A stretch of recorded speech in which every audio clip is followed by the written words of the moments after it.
EquiDirectory, the largest horse business directory in Australia and New Zealand, where more than 5,000 other equestrians have listed their business.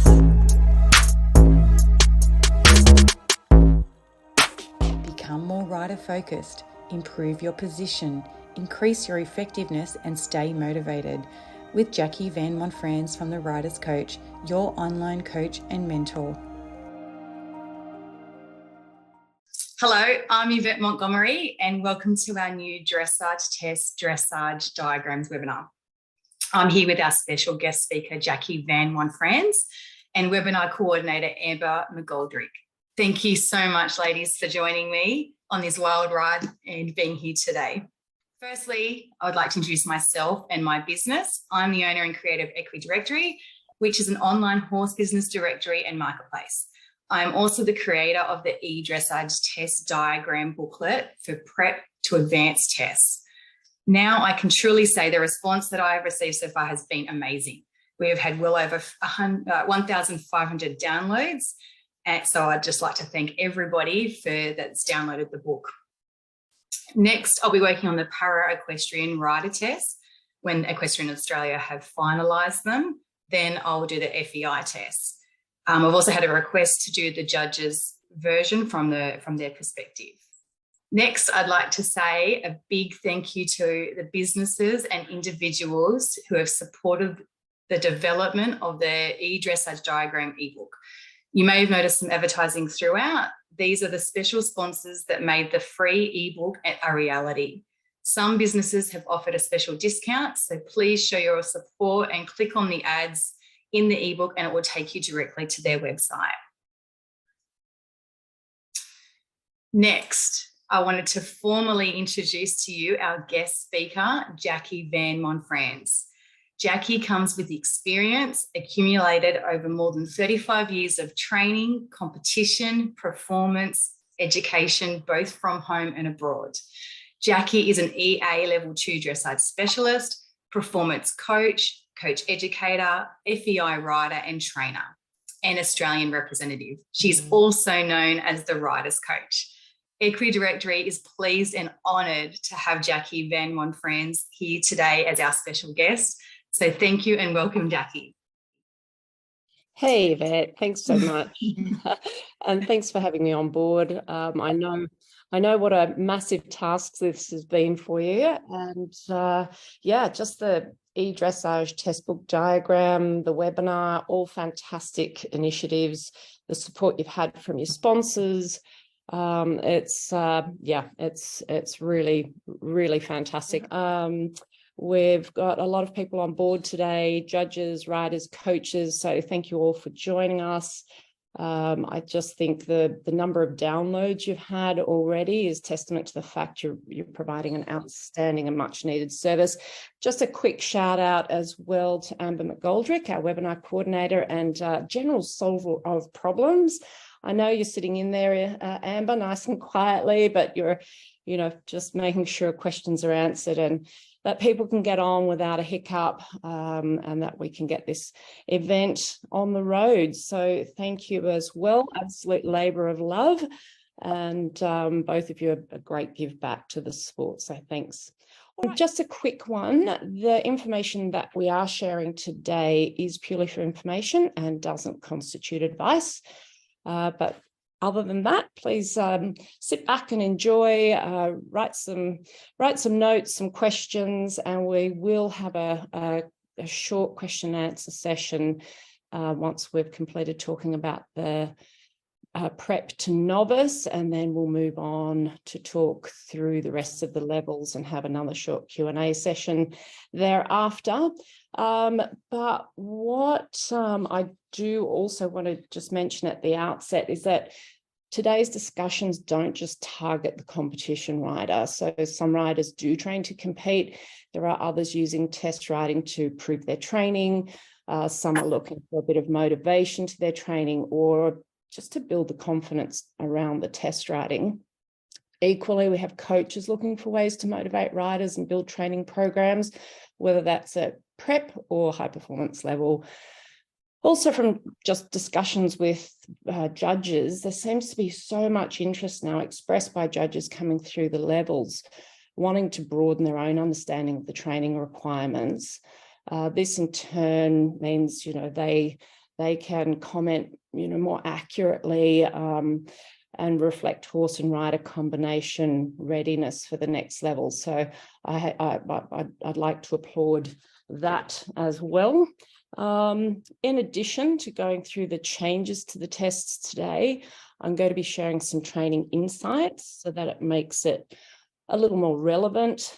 A lot of people, can make sense of the geographical changes, but we're going to look at how to read and interpret the test sheets in their entirety, how to apply these interpretations in ways that are useful to riders, coaches, and judges alike. All right.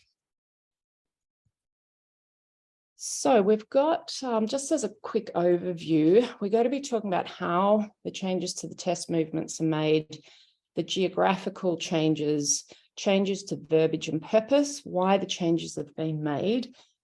Then we'll get on to talking about some training tips for better test riding, and then go through the levels prep to advanced. In fact, I think the training tips will probably talk a bit more toward the end, just in case there's anyone who doesn't have time to sit through the whole lot today. Remember too, it is being recorded, so you can always refer to it again afterwards. And then we'll just do a bit of a summary of what we've talked about today. So first up, how the changes to the test movements were made. The US Equestrian Federation and Dressage Federation panel of trainers, coaches and judges and riders in the US all went through a process of analysing and rewriting the tests, and it's a process that takes about 3 years actually. So every time we have the new tests kick in, not long after, they're already starting to review everything. The tests themselves, once they're written, are actually written by professionals, amateur riders and junior riders, and then they see how the test flows, and then the process of the revisions come in. So it's quite a big effort. And remember too, the tests are designed to be a logical sequence to the horse's training and the rider's education. When we're looking at the geographical or pattern changes, they're, I guess, fairly obvious because they've been marked in red in the new tests. At some levels, the changes are really obvious. Some of the tests, they're more subtle. One of the harder things to do for riders who have written the tests a lot is actually going to be reprogramming the subtle changes if you've written them and committed them to memory. So it's a good thing to have a good look in detail. The other thing to note is that where it's written in blue indicates that the movement doesn't end until the next one begins. So it's we'll talk a bit more about that as we go through each level, but an example might be a 15-meter circle in a novice test includes the long side until the next numbered movement's indicated. The main thing I really wanted to spend a bit of time on today is the changes to verbiage and purpose. The movements being introduced should form part of your training objectives. So that's right at the top of your test sheet there. Ideally, you're competing at the level below or the test prior, as each test does build on the next. And don't only look at the navigational instructions, look at the purpose, understand the judge's expectations by looking at the directives. So when you hear yourself saying something like, oh, the new tests aren't that different, or oh, just, skip elementary, or pre-St. George is easier than advanced, you're only looking at the patterns. The purpose and the directives are those things that judges are looking for. They're the things that underpin all of your training objectives. So they prove the basics. The purpose, so if you've got your tests in front of you there, each level at the top there will tell you what the purpose is. And I don't know that these are read as much as what they could be, but it tells you the goal. It's indicating that the horse must demonstrate the correct basics. The judge's expectations and the marks they award in turn give you as the rider or your riders, if you're a coach, it gives them feedback around their readiness for the next level. And that's really very different to simply being able to navigate the pattern. Again, look at the columns and think of the first 3 columns as the pattern or the navigational directions, similar to what you'd have in your nav in your car. It's just giving you directions. The test is what you see in the 4th column. So again, just a nice coaching approach, I think, is when people say, oh, I don't like writing the test. And it's kind of like, well, hang on a second. You're writing a pattern, and within the pattern lies the test. So it's just a good way to reword it. Can you bring your training objectives into that pattern? So another example might be at elementary.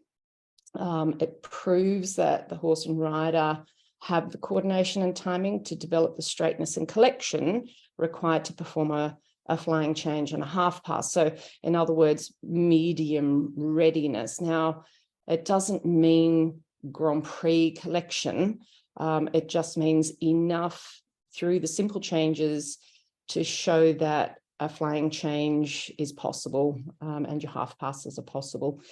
It also proves a sound knowledge of the fundamentals of the training scale. And I love talking about the training scale, so I'll try not to go off on too many tangents today. We'll run another webinar on that.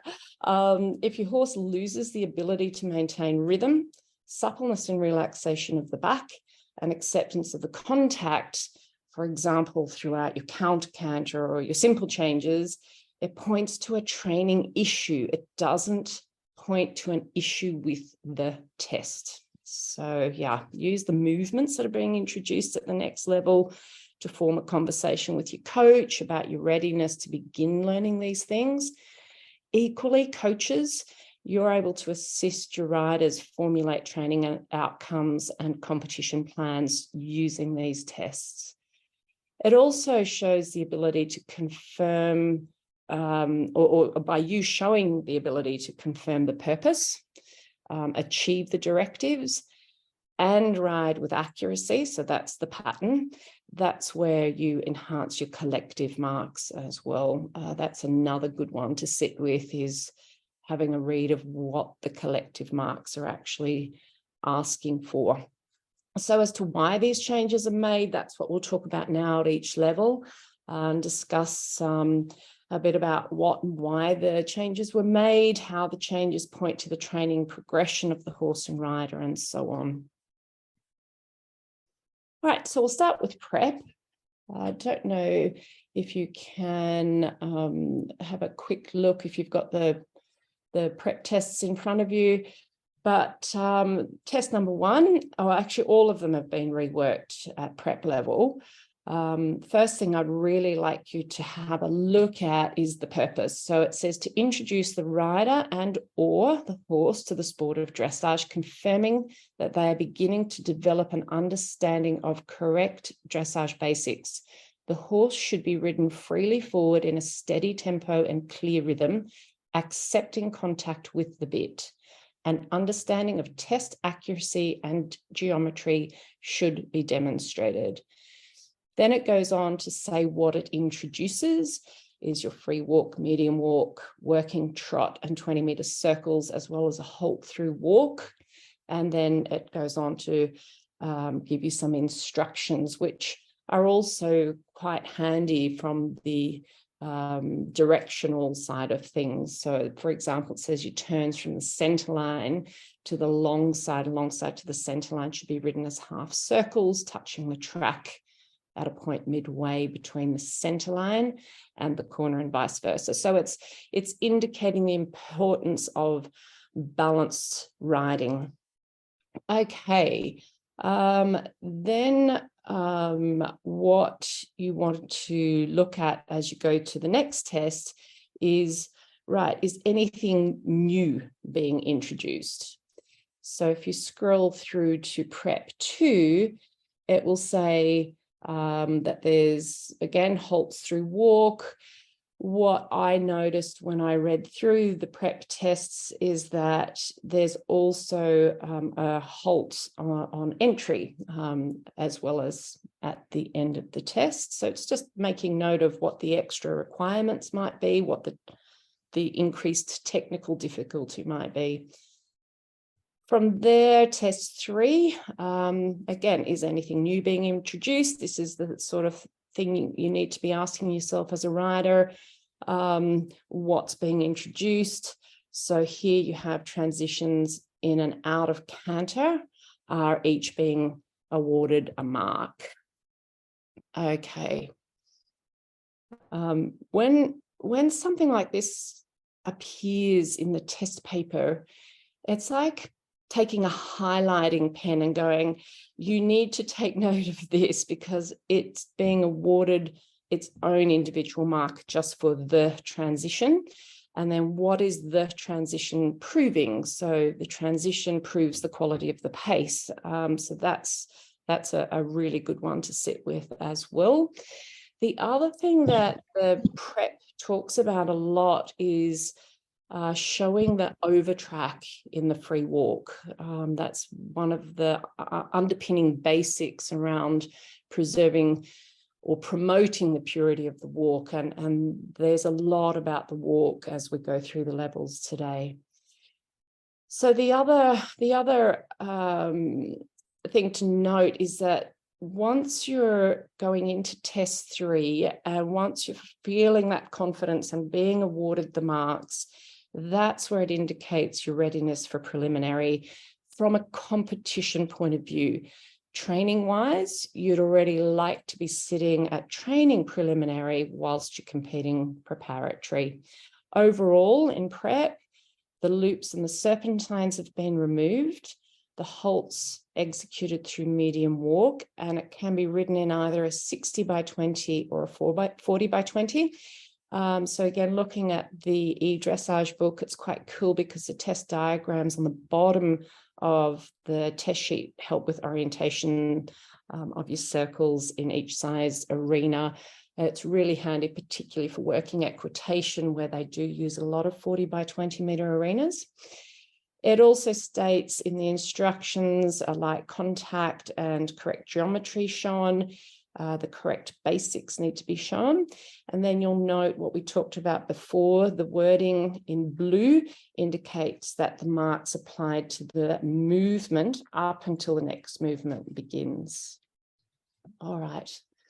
And I know I talk about the training scale, and I don't want to assume knowledge, but I do need to refer to that today. So it is a good idea to become conversant with that if you're not already.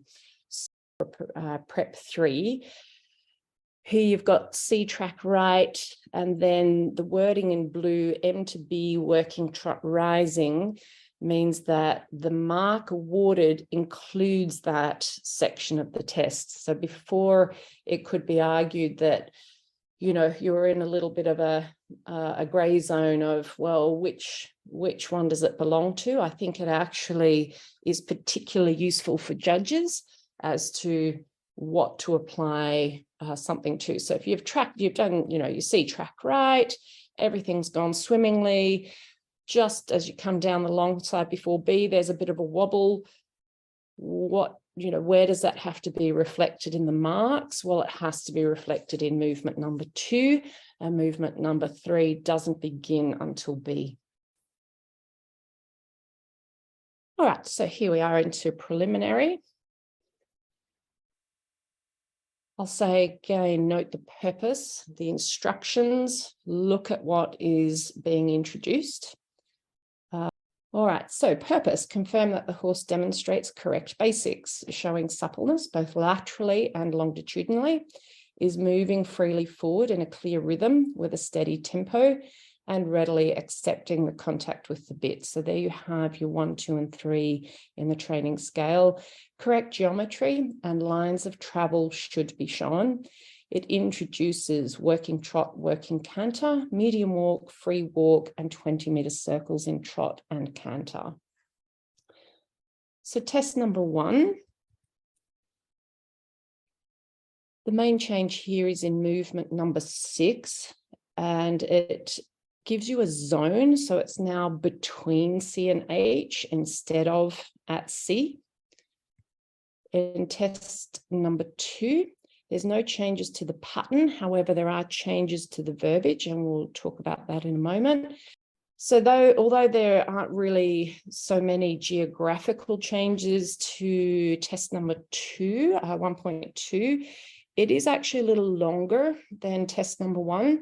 So what that's showing you is that requirement to progress to being able to hold the focus for a little longer, for the horses to be a bit stronger, a little more fitness and greater attention span.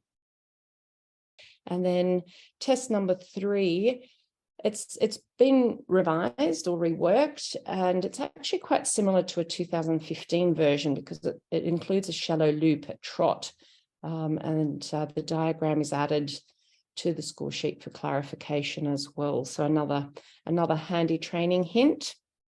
All right, so both your prep and your prelim are really for young or inexperienced horses. Some horses are not that young, but they're green, and also for less experienced riders. Things like the change to test number 2, where you're being given a zone to transition within.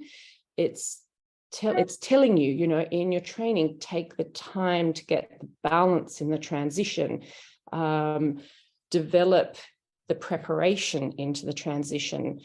You have the benefit of a corner to help maintain the balance and softness, whereas on a straight line on the short side at C, that's a little more difficult to develop.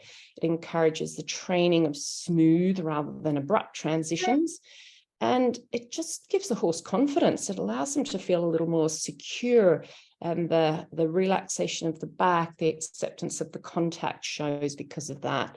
And it's for the same reasons that the very quick transitions from canter to trot to walk from the older tests were removed. It all, was a little bit of a crash sometimes coming into those transitions for the younger horses.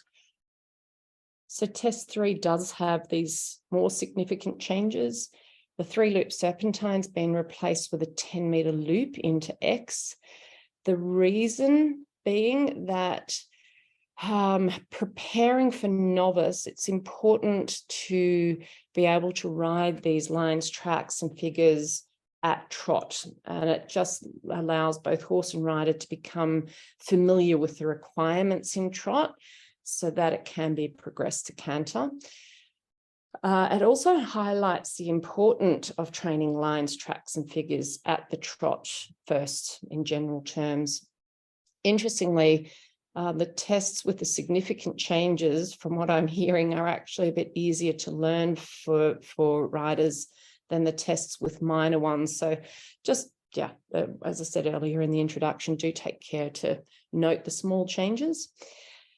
When we look at the verbiage in these tests, the directives, again, are requiring overtrack in the walk. So when these are specific requirements, take note.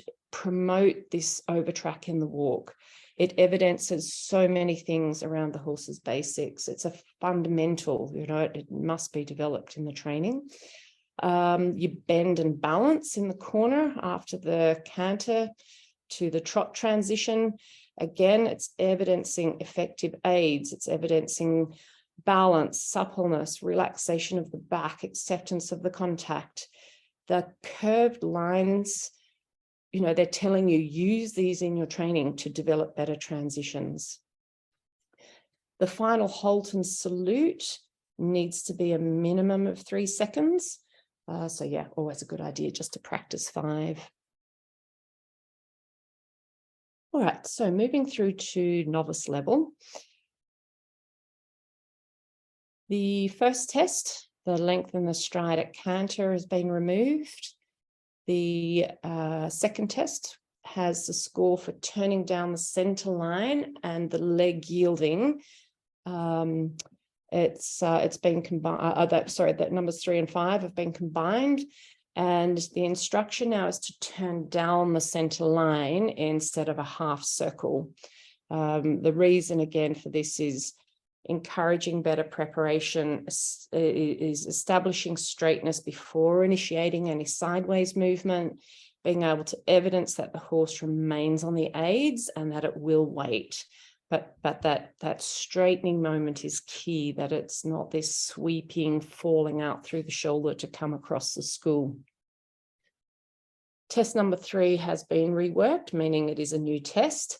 The old test had a lot of canter work and it was quite difficult to execute, particularly after the lengthening. So let me just come through to here. Again, you'll see on the screen, and if you have your tests in front of you, looking at the wording in blue, it's very much designating where a particular test movement begins and ends and where the next one commences again. So if I come through here, we've got lengthening the stride in canter, as I mentioned before. The other thing in the 2.3, if you cast your mind back to the 2C, I'm sure that judges probably noticed this a lot, and especially if you've ridden, or riders who have ridden the test and you're rider number 29, out of 30 riders on a slightly mushy day, one side of the arena becomes or used to become a bit of a bog hole because the entire test was very weighted to one side of the arena. Now it's a lot more balanced throughout the entire school. So, it's just a more balanced test throughout. It has also changed the way the walk, trot and canter happens, that it's not so much a prolonged canter track through the test. So you've also got the circles at L and R are there from a training perspective. You're looking at balance and fluidity, that they're done coming towards the judge. So it's easier for the judges to see what's going on there. The canter work, again, it's been split up. Reason being better balance, continuing to build the horse's confidence. All of these reasons we do a test isn't just to steer the horse through the test and say, phew, got it, got from X to G and managed to navigate my way through it. It's there to build the horse's confidence, to build a rider's confidence and understanding. When a horse gets tired, the ability to develop any kind of balance and carrying power is lost. So given that 2.3 is really pointing to readiness for elementary, the way that this test has been reworked, I think, is great. Looking at the verbiage, once again, over track in the walk, develop this. It very much points as well to a rider's ability to find the coordinated effort, to find in their body where their movement has to come to allow and promote the horse's movement to come through. I'm going to say, 95% of average or bad walks come from restrictions that the rider's body is imposing, often unintentionally, but understanding how and where to move through to get these requirements of overtrack in the walk is super, super important. At novice, you also have a higher expectation around the acceptance of the contact. The horse needs to show that they are on the bit, whereas previously the verbiage was accepting the contact. Now it's very much the horse needs to be on the bit. It's still in a very relaxed manner. And again, the word is accepting the bit, but on the bit is an important change. And then you've also got your final halt and salute, where it's stating it must be a minimum of 3 seconds. Okay, so I've flown through that information just to get to the Q&A sessions. If there's any questions, Amber, if you want to jump on. But we've got one from Renata. Look, her impression was of the preparatory test is that there seems to be more option for changing transitions over a longer distance. Yes. And her horse is a little low on energy and still developing fluidity and engagement, and is looking for some tips to ride this type of horse more smartly in a prep test. So she wonders, would it be okay to transition from trot to walk after a corner to help a more balanced transition? So for example, in the prep 2, movement 4, from working trot between K and A, you go into medium walk. Mm-hmm.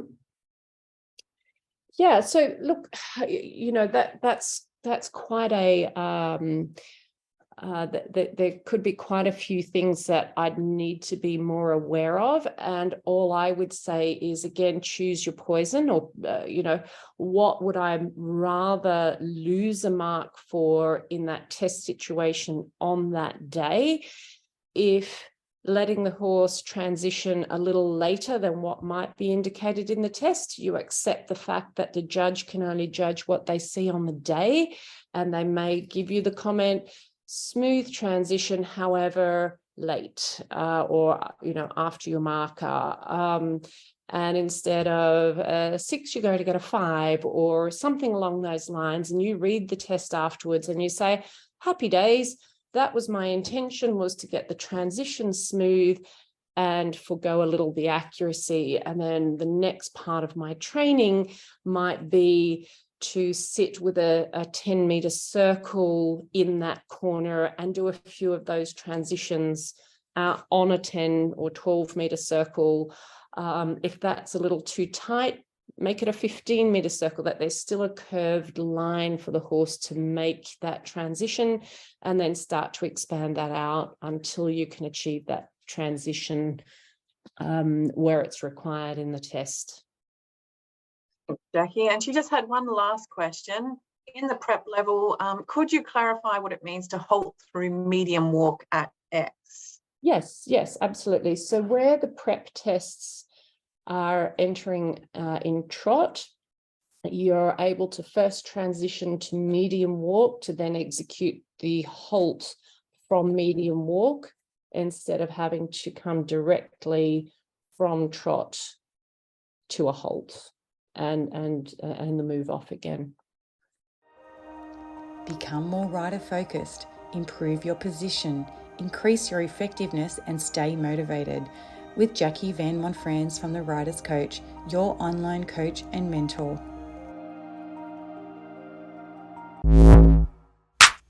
EquiDirectory, the largest horse business directory in Australia and New Zealand, where more than 5,000 other equestrians have listed their business.